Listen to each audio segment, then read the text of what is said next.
Did you ever notice how the brain makes instant judgments about people before conscious thought even kicks in? Split-second decisions that feel like truth but might be something else entirely. What if those lightning-fast conclusions aren't wisdom or intuition, but rather invisible patterns programmed by culture, media, and experience operating completely outside awareness? This is the unsettling question at the heart of our hidden biases controlling your choices. Take this 60-second test. Understanding these automatic associations could reveal why choices that feel perfectly rational might actually be guided by forces never consciously chosen. Here's what makes hidden biases so psychologically fascinating. They're not the same as deliberate prejudice or conscious discrimination. Those are choices people make with full awareness. Hidden biases are automatic associations that happen in the background of consciousness, affecting feelings, perceptions, and decisions without deliberate intent. Think about it like this. The brain is constantly processing enormous amounts of information, far more than conscious attention could possibly handle. So it develops shortcuts, quick associations that help make sense of the world rapidly. Some people get linked more quickly with concepts like competent or dangerous, trustworthy or suspicious, based purely on categories like age, gender, race, or appearance. And here's the truly fascinating part. These associations can exist even in people who consciously reject prejudice and genuinely believe in equality. The conscious mind says one thing while the automatic processing system operates according to entirely different rules, which raises an obvious question about how anyone could possibly measure something happening outside conscious awareness. Enter the implicit association test, commonly called the IAT, which was developed in the late 1990s and has since been used by millions of people to explore their hidden associations. The IAT works through a brilliantly simple mechanism. It shows words or images from two concepts, maybe male and female, or black and white, or young and old, alongside attributes like career and family, or good and bad. The task is to sort these as fast as possible using just two keys. The test infers stronger implicit association when responses are much faster in one pairing condition than the opposite. For instance, if someone finds it much easier to quickly pair male with career and female with family compared to the reverse pairing, the IAT interprets this as revealing an implicit association between gender and career paths. Now, the full IAT takes about 5 to 10 minutes, which isn't exactly 60 seconds, but there are abbreviated versions and quick self-checks designed specifically for rapid awareness rather than precise measurement. These might include micro-quizzes with 8 to 12 questions asking things like, have you ever assumed someone's job based on how they look? Or short scenarios that ask for immediate reactions. The 60-second concept works best as a guided reflection. A few key questions that illustrate how automatic associations appear before conscious correction has time to engage. And this is where things get particularly interesting from a cognitive psychology perspective. The test is essentially exploiting the difference between what researchers call System 1 and System 2 thinking. System 1 is fast, automatic, and operates below conscious awareness. It's pattern recognition, gut reactions, instant judgments. System 2 is slow, deliberate, and conscious. It's careful reasoning, weighing evidence, questioning initial impulses. Hidden biases live in System 1, which is why they can be measured through speeded tasks, where there's insufficient time for System 2 to intervene and correct the initial association. When forced to respond quickly, the automatic associations reveal themselves before conscious values can moderate the response. But here's where responsible discussion of these tests becomes crucial. The IAT and similar tools are widely regarded as excellent demonstrations that implicit bias exists and is surprisingly widespread across many social categories. They often reveal fascinating discrepancies between what people say they believe and how quickly their brains associate certain groups with positive or negative attributes. However, and this is important, there's legitimate scientific debate about their reliability and predictive power. Test scores can shift over time, which raises questions about whether they're measuring stable traits or more situational states. And the correlation between IAT scores and actual real-world behavior turns out to be more complicated than early enthusiasm suggested. Some critics argue that high IAT scores are sometimes interpreted too strongly, and that test performance may reflect cultural familiarity or knowledge rather than deep personal prejudice. The current consensus in mainstream psychology is nuanced.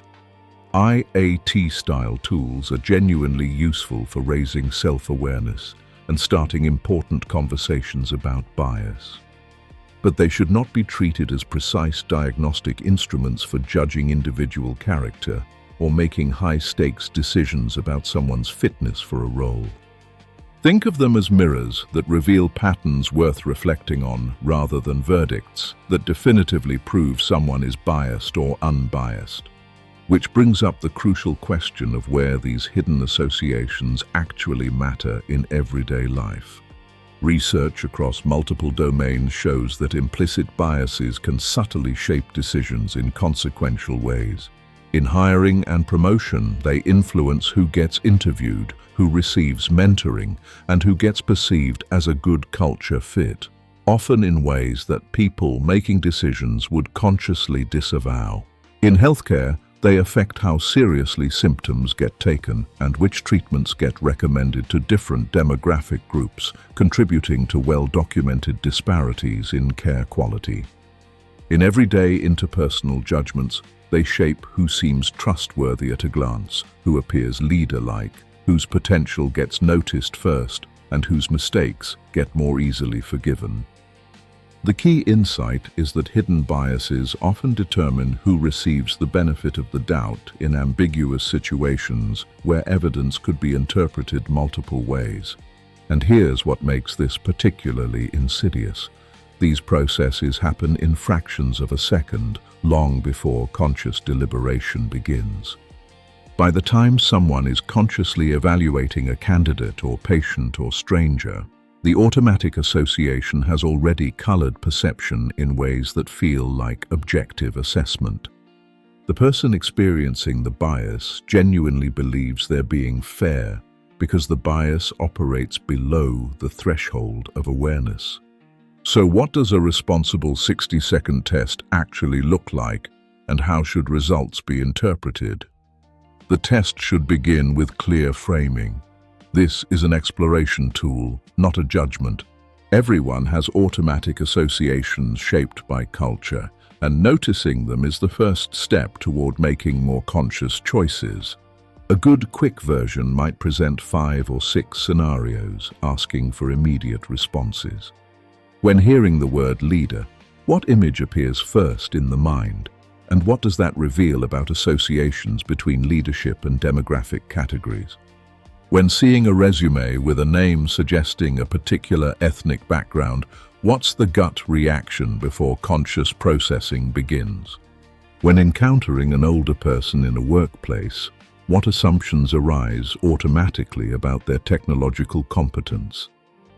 These questions aren't designed to prove anyone is bad. They're designed to reveal the gap between conscious values and automatic processing, a gap that exists in virtually everyone because brains are shaped by the cultural environments they develop within. And here's something fascinating about the neuroscience underlying these associations. The amygdala, a brain structure involved in emotional processing and quick threat detection, shows measurable activation differences when people view faces from different racial groups, even in individuals who score low on explicit prejudice measures. This suggests the associations are genuinely automatic, happening at a neurological level before conscious control engages. But, and this is where hope enters the picture, these associations aren't fixed or permanent. Studies show that exposure to counter-stereotypical examples, conscious practice challenging automatic associations, and deliberate slowing down of decision-making can all reduce implicit bias over time. The brain is plastic, meaning neural pathways can be gradually rewired through repeated new experiences and conscious intention, which brings up practical strategies for working with, rather than against, these hidden patterns. First strategy: awareness without judgment. Once someone recognizes they have automatic associations that don't align with conscious values, the natural response is often shame or defensiveness. But neither emotion is particularly useful here. Better to treat the discovery with curiosity. Interesting, my brain has this association. Where did it come from, and how is it affecting my choices? Second strategy: slow down high-stakes decisions. Remember, implicit bias operates most powerfully in System 1, the fast automatic processing mode. Creating space for System 2 to engage literally changes which neural systems are driving the decision. In hiring contexts, this might mean using structured interviews with predetermined questions rather than going with gut feeling.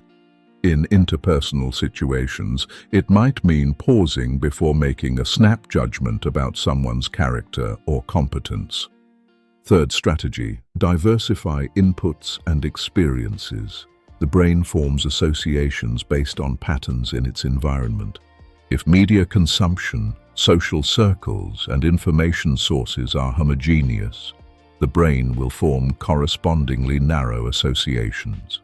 Actively seeking out diverse voices, perspectives, and relationships provides the raw material for forming new, more nuanced automatic associations. Fourth strategy: use external accountability and structure. Individual awareness is important, but often insufficient because, by definition, implicit bias operates outside conscious monitoring. Creating external checks, diverse hiring panels, blind resume reviews, structured evaluation criteria removes some of the opportunity for bias to influence outcomes even when people are genuinely trying to be fair. And fifth, practice metacognition regularly. This is a fancy term for thinking about thinking, becoming an observer of one's own mental processes. After making decisions, especially consequential ones, ask, what associations might have influenced that choice? If the person had been a different gender, age, or race, would the decision have been the same? This isn't about second-guessing every choice into paralysis. It's about gradually building the habit of noticing when automatic associations are driving decisions that should be more deliberate. Now here's where this gets particularly relevant to modern life. In an age of rapid-fire decision-making, swiping through dating profiles, scrolling through social feeds, making snap judgments about posts and comments, the opportunities for implicit bias to operate have multiplied exponentially. Each quick swipe or scroll is a moment where System 1 is running the show almost completely. And research shows that online contexts can actually amplify implicit bias, because the rapid pace and reduced accountability create perfect conditions for automatic associations to operate unchecked. Someone might consciously value diversity, but find their swiping patterns reveal strong preferences shaped by narrow beauty standards internalized from media. Someone might intellectually reject ageism, but find themselves dismissing older people's social media posts without engaging with the actual content. The digital environment, with its emphasis on speed and volume, has essentially created a bias amplification machine, unless conscious effort is made to slow down and engage System 2. So what does all of this mean for someone watching this and perhaps feeling unsettled by the idea that hidden forces are influencing choices?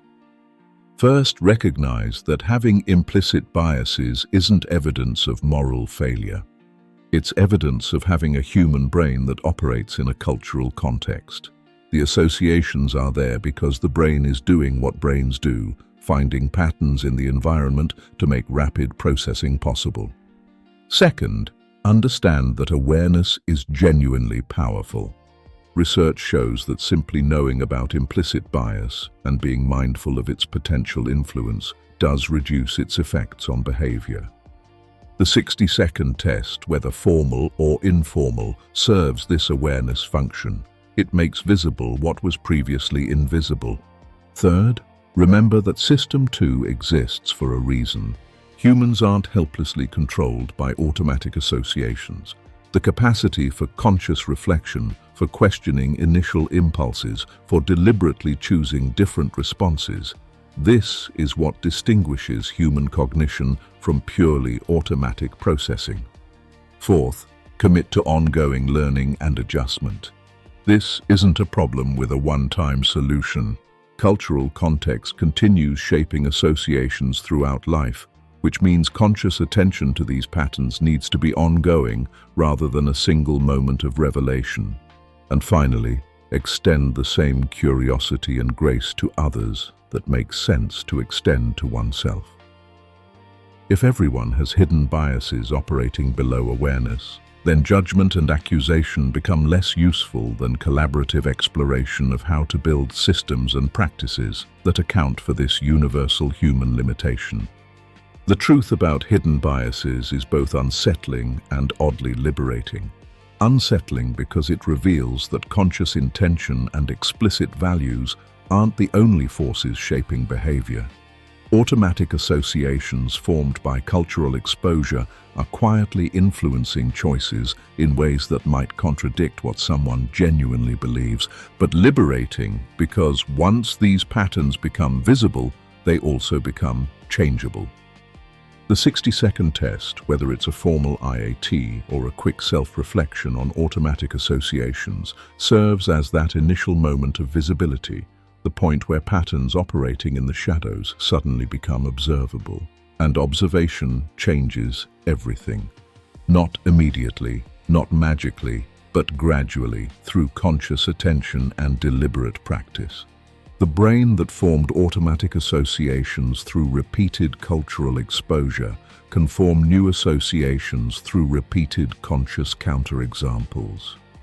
The System 1 that learned to make quick judgments based on superficial categories can be gradually retrained through System 2's deliberate intervention.